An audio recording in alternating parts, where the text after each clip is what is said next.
So let us continue with the lesson motion.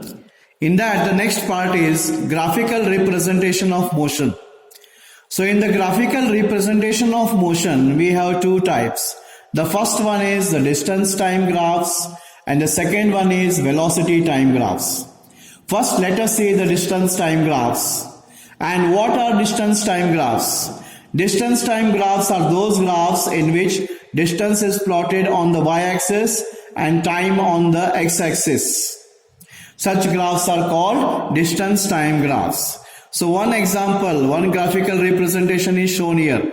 Distance is taken on the y-axis, time is taken on the x-axis. Here time is in seconds, distance is taken in meters. And this is the distance time graph of an object which is starting from rest. That is the reason it has started from the origin and moving with uniform speed. The speed is constant. So that is why it is a straight line. Okay. Now this is the distance time graph of an object which moves with uniform speed. Okay. Now let us see the distance time graph of an object which moves with non-uniform speed. So here it is shown the distance time graph of an object with non-uniform speed. You can see it is not a straight line. Okay, the distance definitely goes on increasing, but it is not in a straight line. This is a distance time graph of an object which moves with non-uniform speed. So this is the distance time graph of an object moving with non-uniform speed. It is not a straight line. Whereas the distance time graph of an object moving with uniform speed is a straight line. That we have seen already. Now let us see the advantages or uses of distance time graphs. So we'll see the advantages of distance time graphs. The first advantage is the distance covered by an object can be found at any instant of time. Now just look at the graph here. After 4 seconds, what is the distance covered? It is 30 meters. After 5 seconds, it is 40 meters. After 1 second, it is 10 meters. So by just looking at the graph, you can just find out what is the distance covered at any instant of time.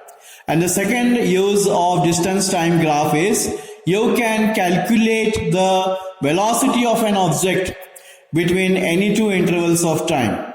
Okay, so the velocity of an object can be calculated between any two intervals of time. Now let us see how to do this. Okay, now we will find out the velocity between 4 seconds and 5 seconds in a distance time graph.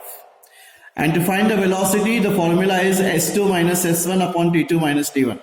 s2 and s1 are the distances covered in the time intervals t2 and t1. Okay, let us consider between 4 seconds and 5 seconds of. So let t1 is equal to 4 seconds, t2 is equal to 5 seconds. So s1 is equal to 30 meters and s2 is equal to 40 meters. So let us use the formula to find out the velocity. And the formula goes like this: v is equal to s2 minus s1 upon t2 minus t1. And you are seeing s2 is 40 meters, s1 is 30 meters. Okay, t2 is 5 seconds and t1 is 4 seconds. So 40 minus 30 is 10, 5 minus 4 is 1. So the speed of the object between 4 seconds and 5 seconds is 10 meters per second. This is how you can calculate the speed of an object using distance time graphs. Take down these notes in your fair book and we'll meet tomorrow.